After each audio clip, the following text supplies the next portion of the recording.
Om Jnana-timirandhasya Jnananjana-shalakaya Chakshurinmilitam Yena Tasmai Shri Gurave Namaha.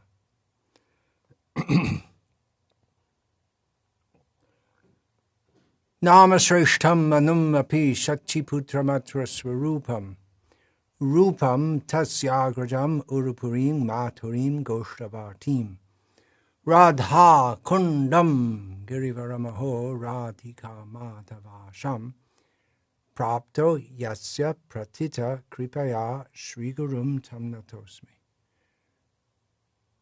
Vandeham Shri Guru Shriyataf Padakamalam Shri Gurun Vaishnavanscha Shri Rupam Sagrajatam Sahagarna Raghunatan Vitam Tam Sajivam Sadvaitam Savadhutam Parijana Sahitam Krishna Chaitanya Devam Shri Radha Krishna Padan Sahagana Lalita Shri Vishakhan Vitam. Hare Krishna, Hare Krishna, Krishna Krishna, Hare Hare, Hare Rama, Rama Rama, Hare Hare. Continuing discussion of Guru issues. Guru issues are divisive, or can be divisive. There are many contentious issues that challenge the worldwide Krishna consciousness movement today, many divisive issues, but Guru issues have historically proven to be especially divisive. Divisive, how do things get divided? Well, there are many different opinions, outlooks, approaches. Even though we supposed to have the same philosophy, opinions are often held very strongly, and then people can't get on with each other. Which is inevitable, that not everyone will have the same outlook, but there is, well, if we think about trying to keep everyone together, that's good, but at what cost?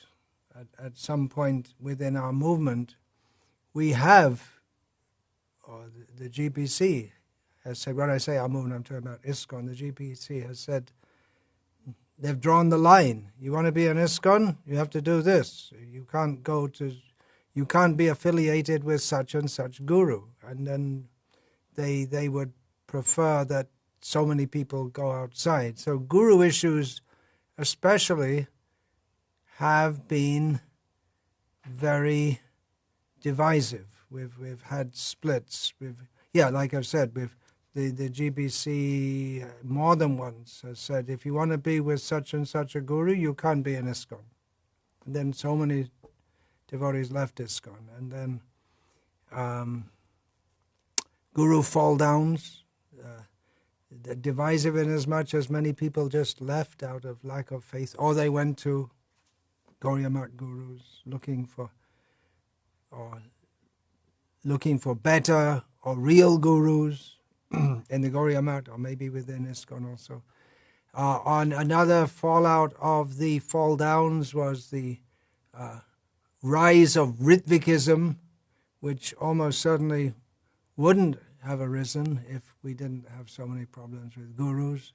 So Ritvikism is also another big split in the ranks of the followers of Srila Prabhupada.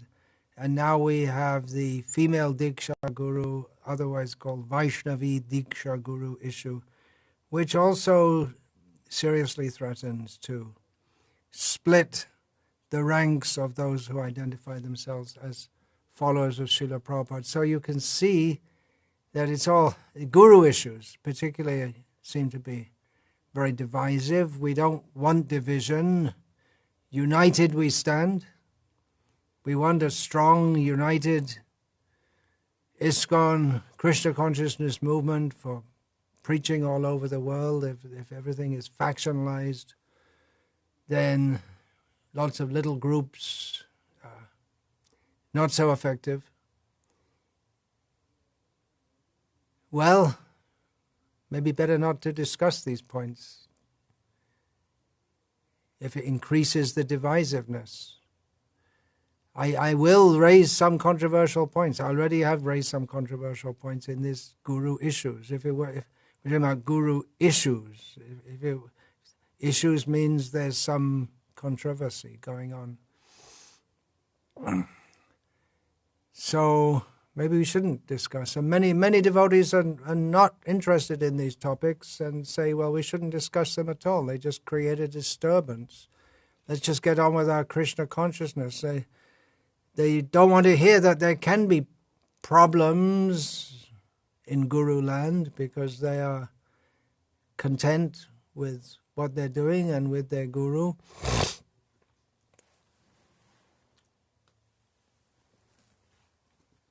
Of course, problems may arise later. That's also possible. We don't want to think of that, but history shows in this material world, padam padam yad vipadam nate shams, is danger at every stop and every step.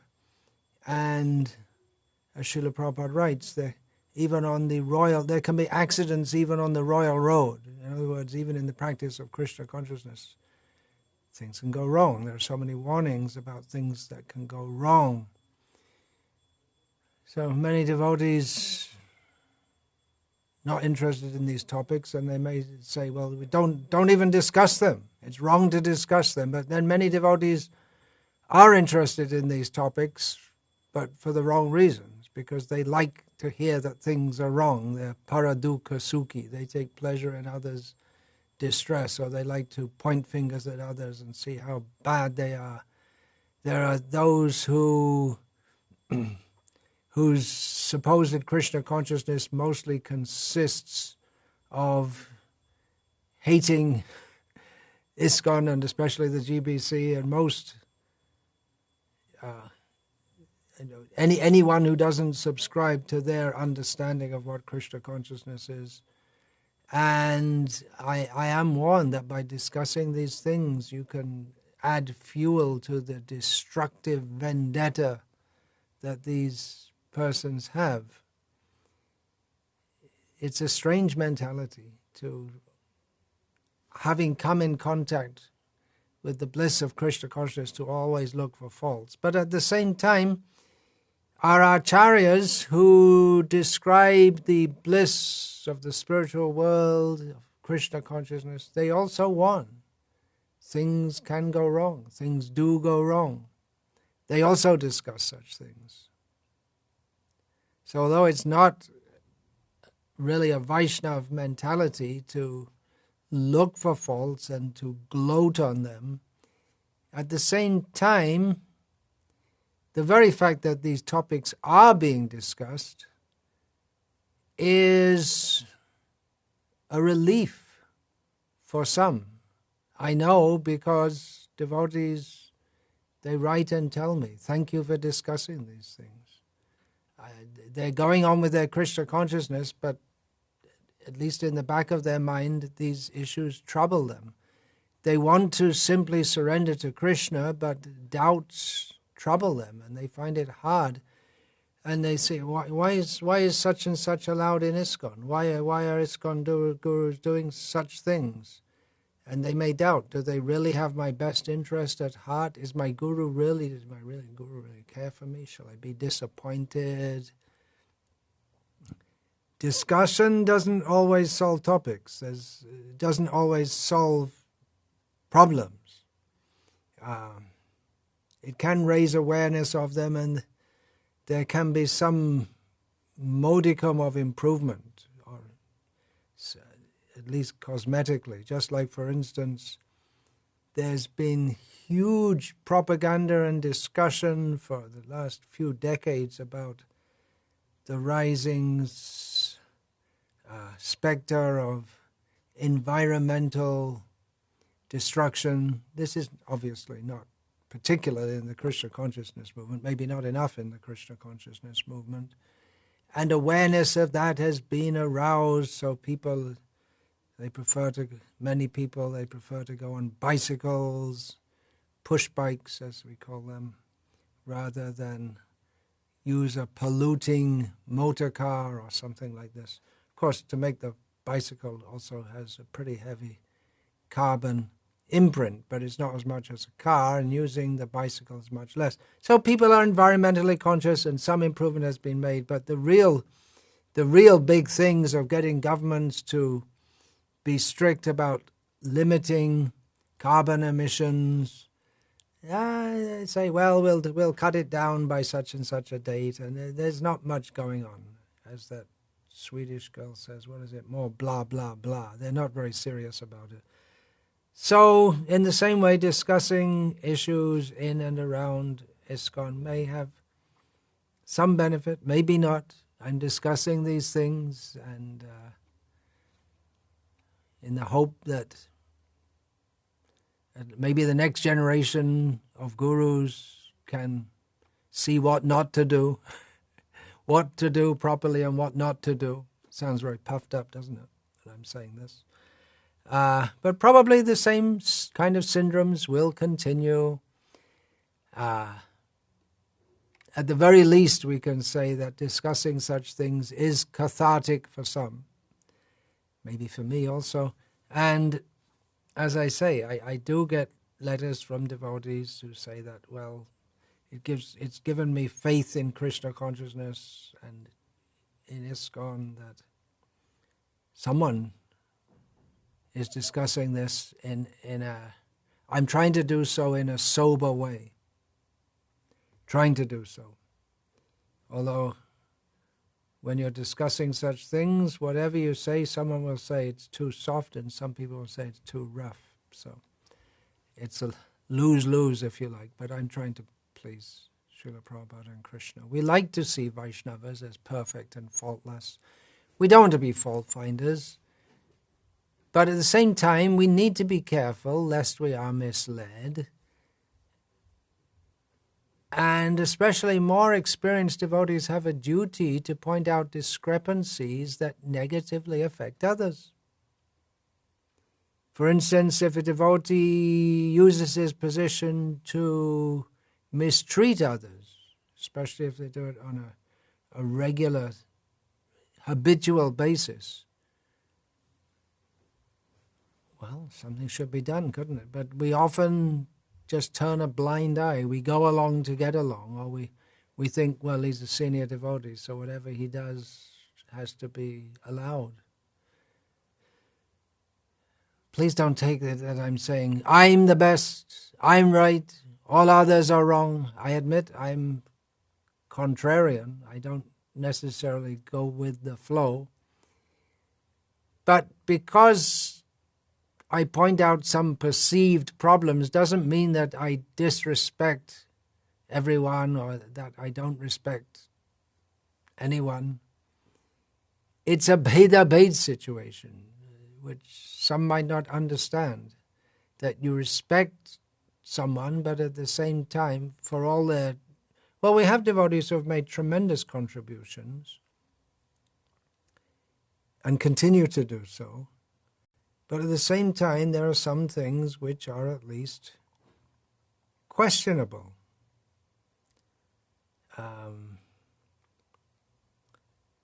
For instance, converting Srila Prabhupada's Gurukul into a government syllabus school directly against Srila Prabhupada's order. When Srila Prabhupada was asked about this, he said, never, never do that.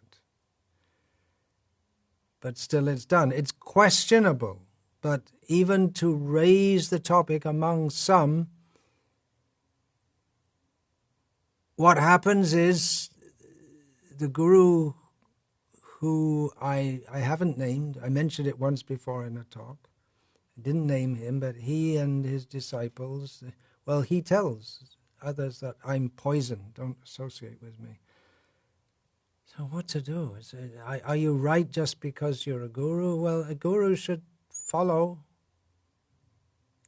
what Prabhupada says. And of course there may be different opinions about how to interpret what Srila Prabhupada says.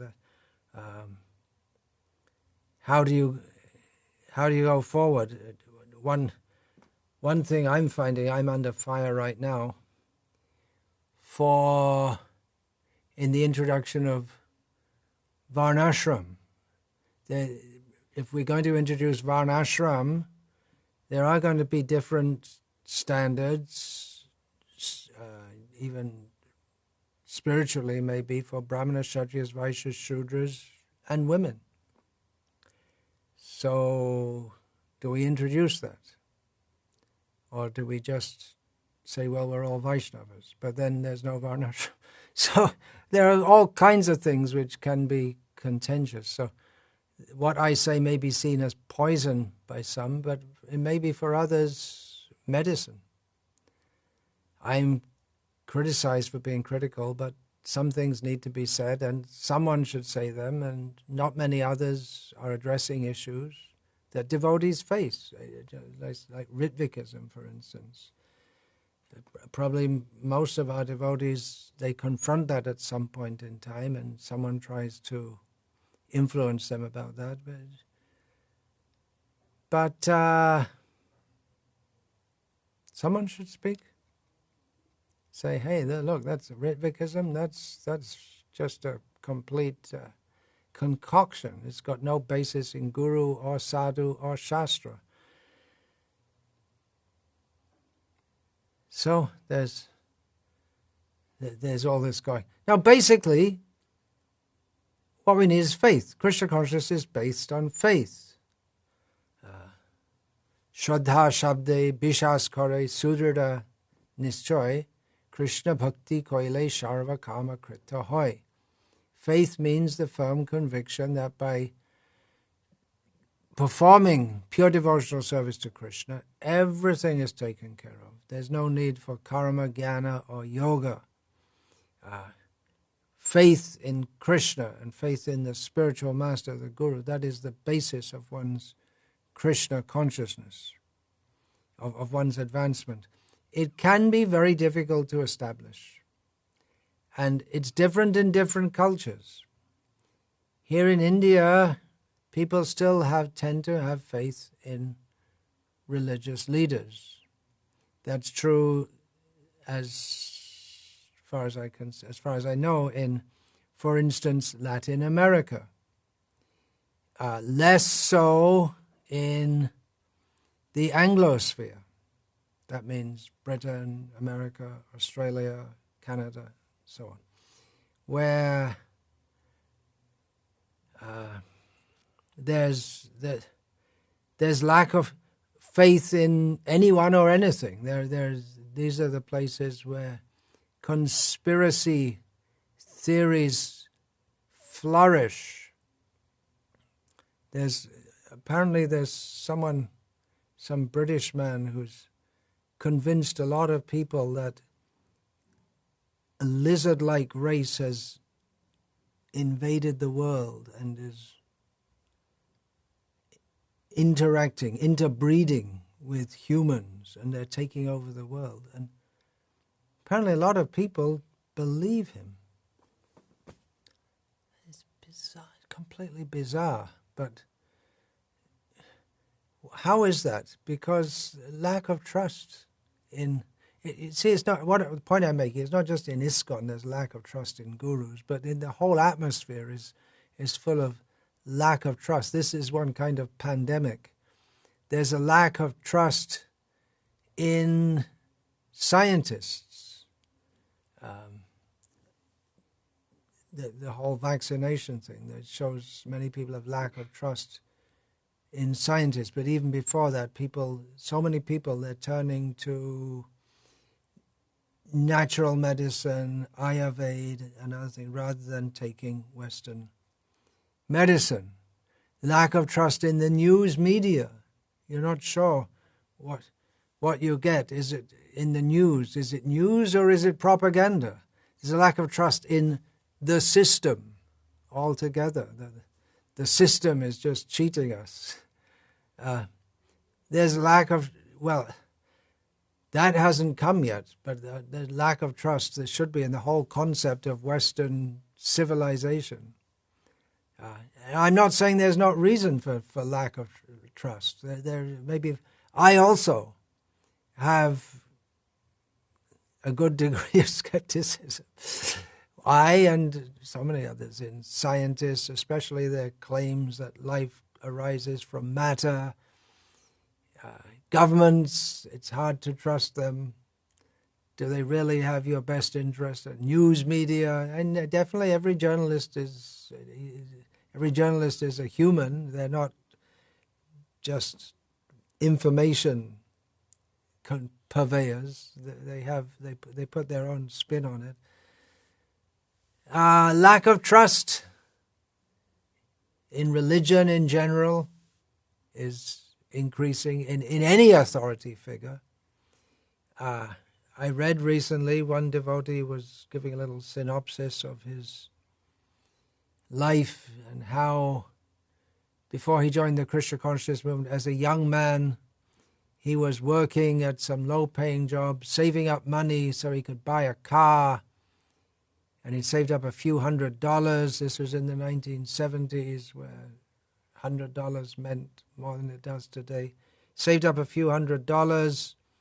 And his father, who he wasn't living with, says, "Hey, I heard you want to buy a car."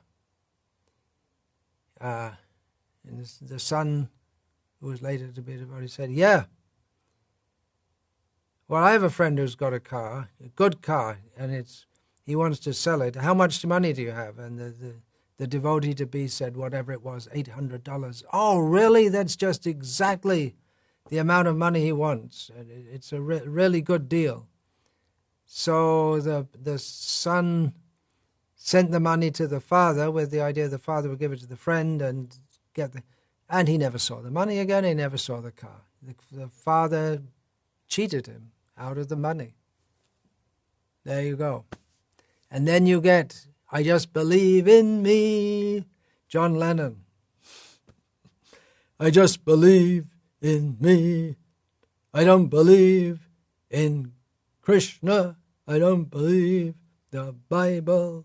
I don't believe in Hitler. I don't believe in Zimmerman. I just believe in me." Yoko and me, that's reality. A song by John Lennon, if you heard of him. He was so famous. So famous that he could say, "Now we are more popular than Jesus." Maybe it was true for a short time. No, he's gradually being forgotten. He'll be in... Anyway, but he just believed in me. And there are people who... self-help gurus. Just believe in you. You have to believe in yourself. Swabhiman, they say in Hindi. Just your own self-confidence. But we're tiny living beings. We're tiny, tiny, tiny.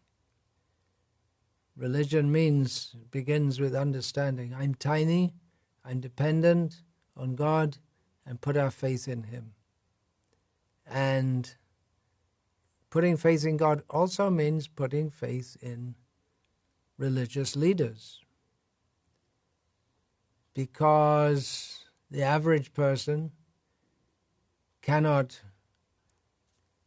ingest and digest all the teachings of Scripture.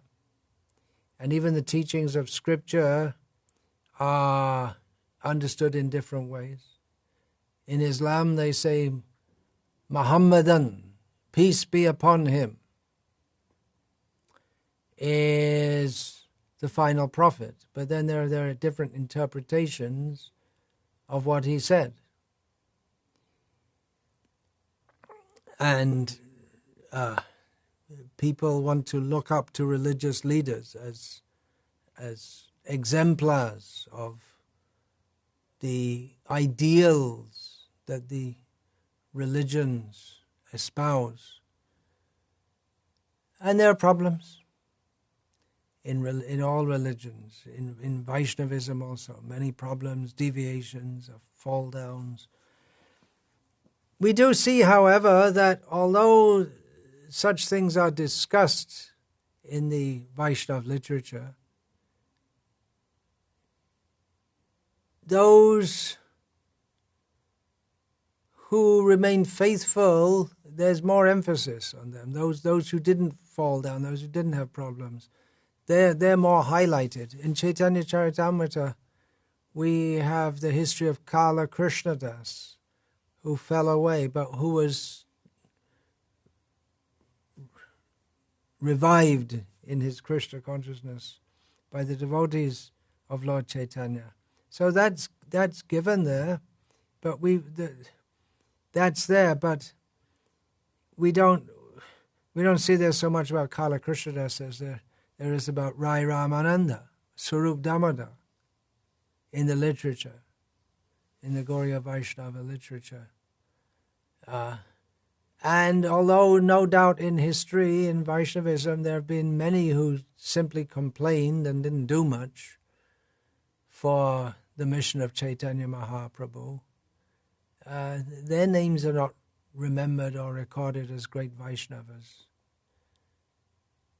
So basically we want to go forward in Krishna consciousness, and we want to do what we can in the service of Lord Chaitanya Mahaprabhu.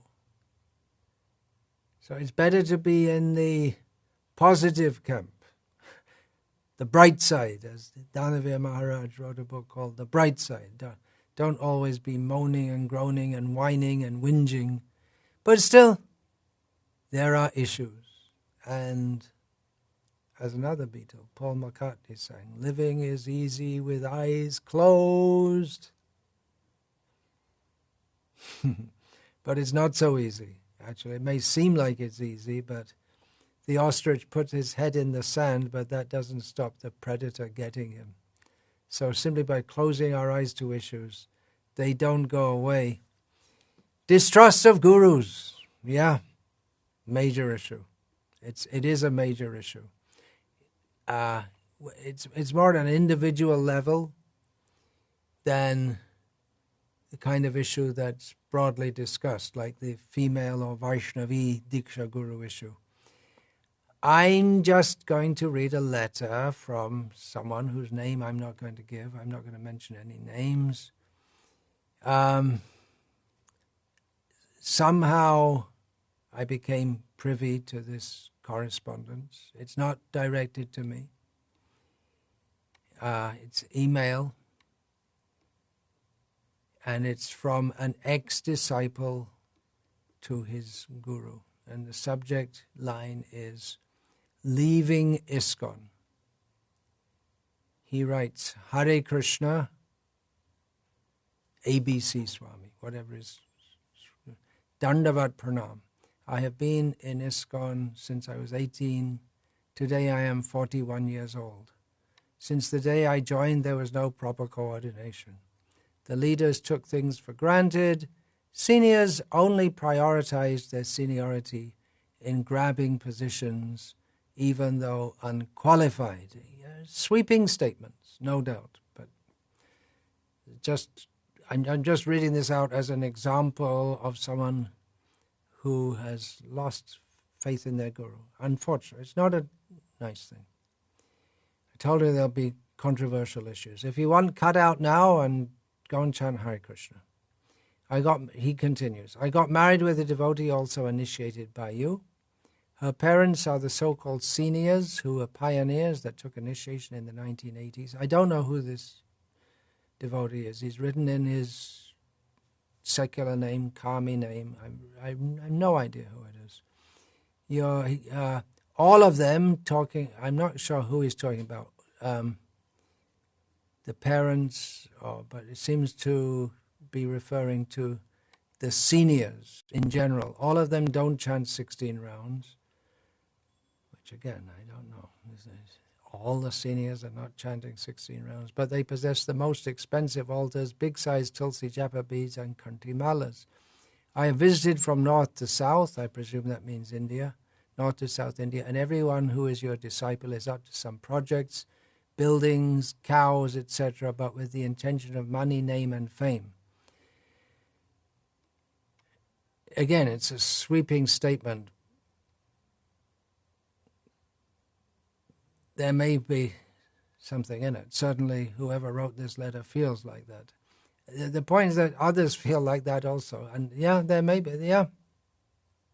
Actually, I would also, it's all subjective, but I would say there's there's at least a grain of truth in there. He writes, I'm totally sick of this and I'm leaving the society for good.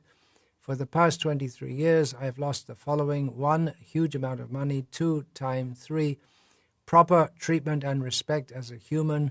First-class treatment is given to those who have money. Yes. Unfortunately, that may be there. Number 4, the right to get a proper guru. As soon as I came to ISKCON, the temple presidents canvassed for you and you only. Yep, that's definitely going on right to the present day. After some years taking initiation from you, I realize you too are but a conditioned soul like me. You did not contact me to train me, etc. as a guru. 5, proper management system. My advice to you as a disciple, please personally train your disciples. Do not get your disciples to canvass, campaign to get more new disciples for you. Please let your disciples not have deities at home. They make it a laughing stock. Make a compulsory injunction that all your disciples should attend a full morning program at least once a week. Please ensure that when your disciples get married, the groom should be older than the bride. Train your disciples not to have a variety of deities in the temple. One set of deities is enough. Please get your temple presidents not to hire pujaris from Mayapur. Yeah, so presumably it must be India. Temple presidents should get volunteers from the congregation. Train the disciples to talk to everyone with care and respect. Train and teach your disciples from time to time. Watch them.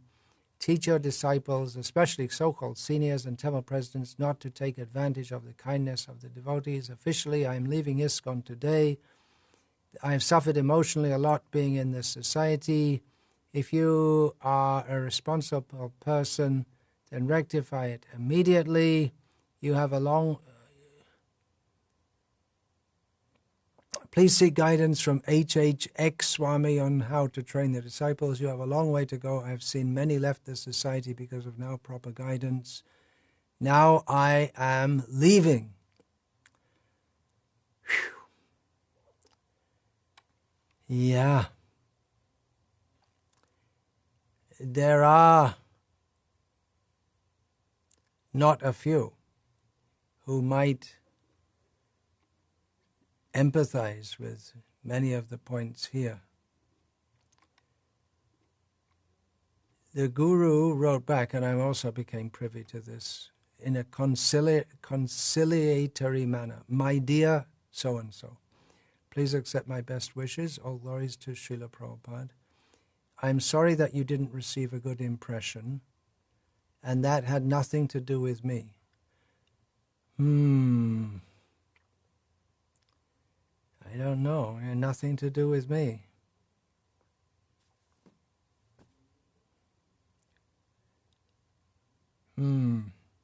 But anyway, the Guru replies, I will take what you say as an onus. I don't know where you are staying and which temple presidents you are talking about. I would request you not to leave ISKCON because definitely Srila Prabhupada has given the way in his books to achieve Krishna in this lifetime, and the other temple presidents and others may not perfectly practice. I don't know what temple you are in or where, what you have experience with, and I'm sorry to hear that senior devotees who have taken initiation for a long time ago are not chanting 16 rounds. I chant. I request my disciples to chant. I set up a program called ABC Swami E-Care, by which devotees are engaged full-time to follow up and see which devotees are having trouble. You can tell me which devotees were having trouble. I can reach out to them, and the local leaders are supposed to train up the devotees in basic principles. But if you have any questions or if there is anything that you want, I'm always available. Well, it seems it's too late. And you seem to like ex-Swami, so I have no objection if you want to accept him, but I don't think you should leave the Krishna conscious movement because of some shortcomings of persons and dealings of different temple presidents. Now, I wouldn't think that you have lost anything. Whatever you did in the service of Krishna, he will definitely remember, and you will get the benefit, irregardless of whether the devotee is treated nicely. In fact, your devotional service, in spite of any wrongdealing, would be appreciated by Lord Krishna even more. So if you please tell me, then I can try to correct people that need personal care. You say you are married to my disciple. How is she doing? And if you leave ISKCON, how will that portray in difficulty? I think that you should be careful so that your disciple, my wife, might not suffer. Hope this finds you in good health and happy Krishna consciousness. Your well-wisher always, ABC Swami. So that's conciliatory reply, but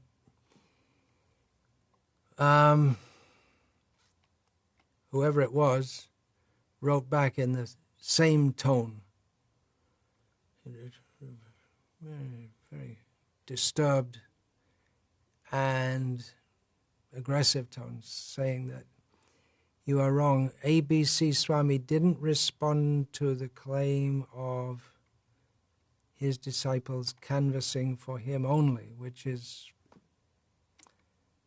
definitely there. I'm going to talk about that in one of the upcoming talks.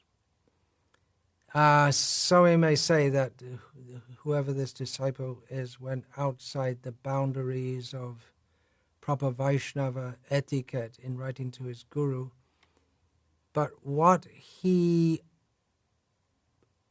blatantly states, many others may feel, but they live with it. This, I happen to know that some of the senior disciples of certain gurus, they openly talk matter-of-factly about their guru always initiating more and more. And they don't seem to be, it's not that they talk about it all the time, but it's just like, yeah, okay, we have to get more and more disciples. And they're not that impressed by it. They don't seem to think that it's quite right, but it's something they have to live with.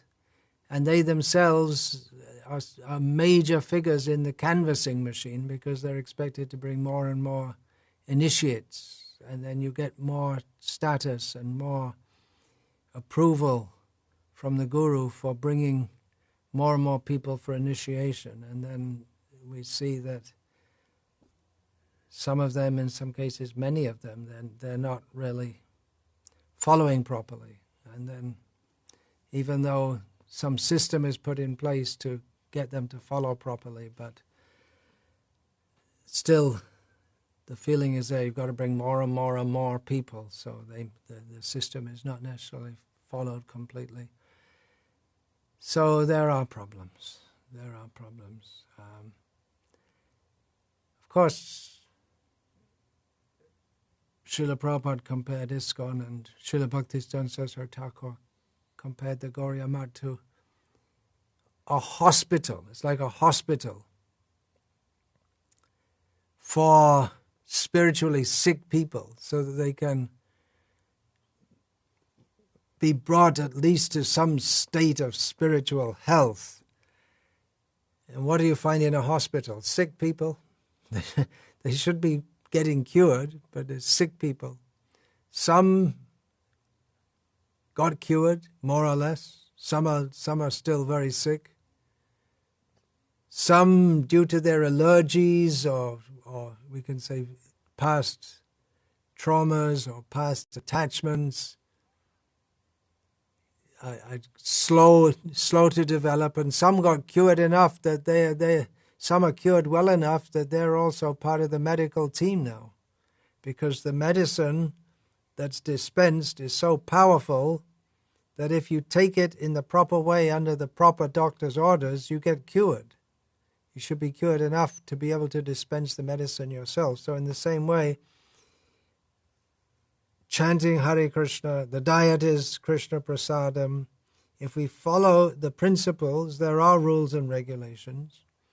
If we follow all these things, then we should get the result of being ourselves competent to help others.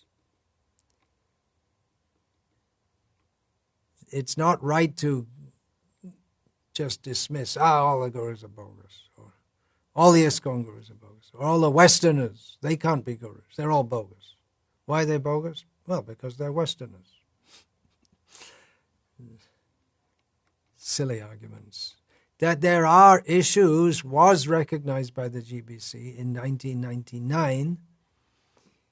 of course, a few years have passed, and things do change. I was just looking at a book called Inside the Hare Krishna Movement by Mukunda Goswami, which was published, I believe, in the 1990s, and he's talking about how ISKCON should interact with the broader world.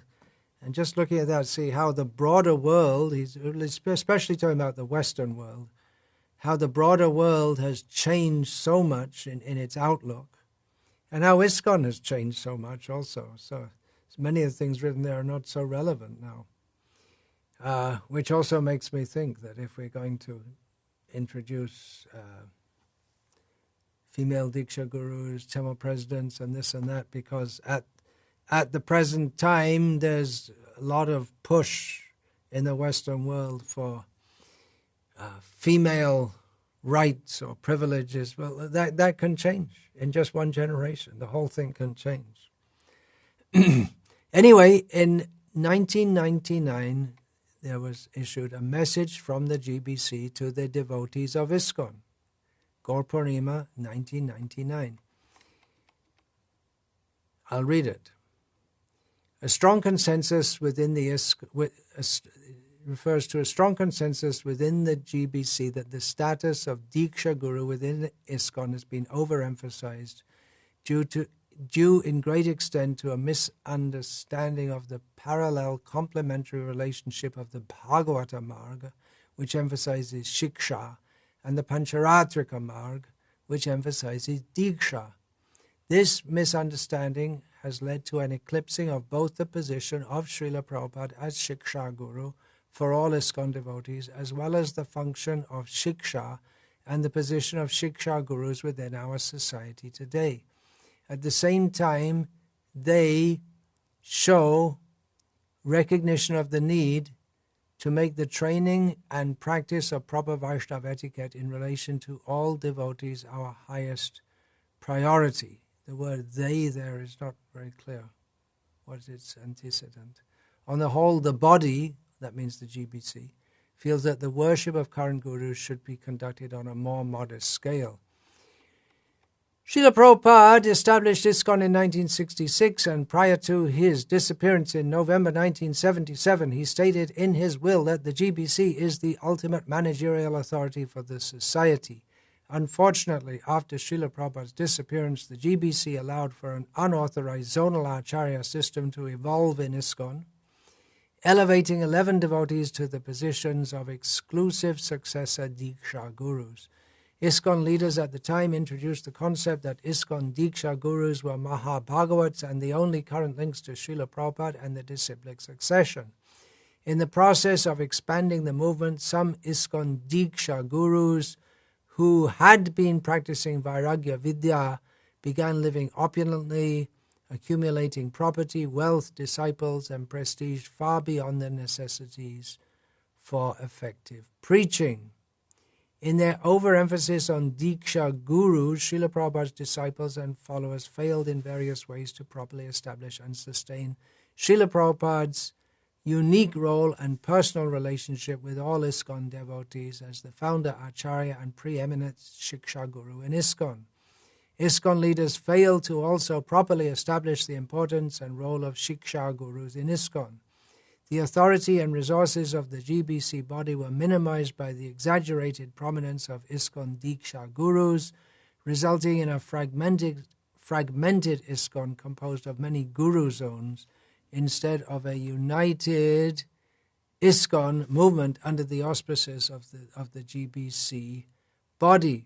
The creation of the zonal acharya system after the departure of Srila Prabhupada deviated from the principle of the ultimate management authority of the GBC, introducing a tendency to view our society as a confederation of independent guru-disciple groups rather than an integrated union of devotees.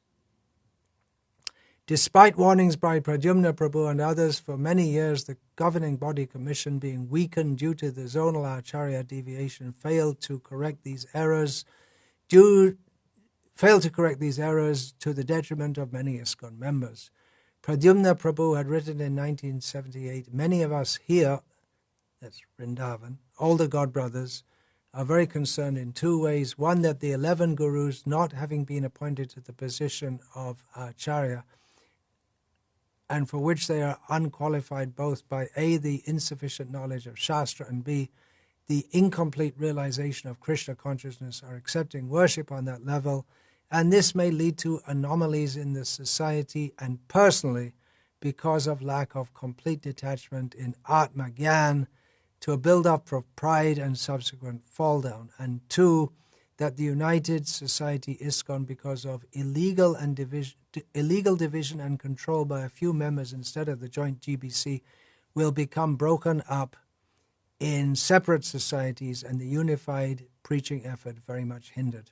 Very prescient observations from Pradyumna Prabhu. Despite this and other warnings, for many years the governing body commissioned proved unable to correct these errors, as flaws in the system surfaced and many of the zonal acharyas left ISKCON. The GBC finally undertook serious reforms to correct the zonal acharya deviation. In spite of that, our society still continues to be affected by the misunderstanding of that system. In the governing body's resolutions this year, we have clearly delineated the position of Srila Prabhupada as founder Acharya of ISKCON and the clearly subordinate positions of current-day Diksha and Shiksha gurus, and by clarifying the process by which we receive transcendental knowledge from the founder Acharya with the assistance of Diksha and Shiksha gurus, a clear basis for establishing appropriate standards of etiquette in regard to worship of gurus has been established. These standards reflect a strong consensus within the GBC that the status of Diksha Guru within ISKCON has been overemphasized. This misunderstanding has led to an eclipsing of both the position of Srila Prabhupada as Shiksha Guru for all ISKCON devotees, as well as the function of Shiksha and the position of Shiksha Gurus within our society today. At the same time, they show recognition of the need to make the training and practice of proper Vaishnava etiquette in relation to all devotees our highest priority. On the whole, the body, that means the GBC, feels that the worship of current gurus should be conducted on a more modest scale. In order to offer appropriate respect to Srila Prabhupada as founder, Acharya, and preeminent spiritual master of ISKCON, it is considered an essential devotional practice for all ISKCON devotees to observe or perform Srila Prabhupada's Guru Puja daily, either in an ISKCON temple or, if not possible, in one's home, with an aim to focus more fully on Srila Prabhupada and every devotee's special relationship with him, and to correct any imbalance in application between the respect offered to Shiksha Gurus, Diksha Gurus, and other senior Vaishnavas, contributing to a devotee's spiritual progress. The GBC body resolved that an ISKCON Shiksha or Diksha Guru may accept public Guru Puja on ISKCON property, arati and or foot bathing in person only once a year as a Vyasa Puja. We resolved that Guru Dakshina and other donations offered to Shiksha and Diksha Gurus are the property of ISKCON. No one in ISKCON will be addressed either publicly or privately with honorific titles ending in Pada. Disciples may address their ISKCON Diksha or Shiksha Gurus as Gurudev or Guru Maharaj.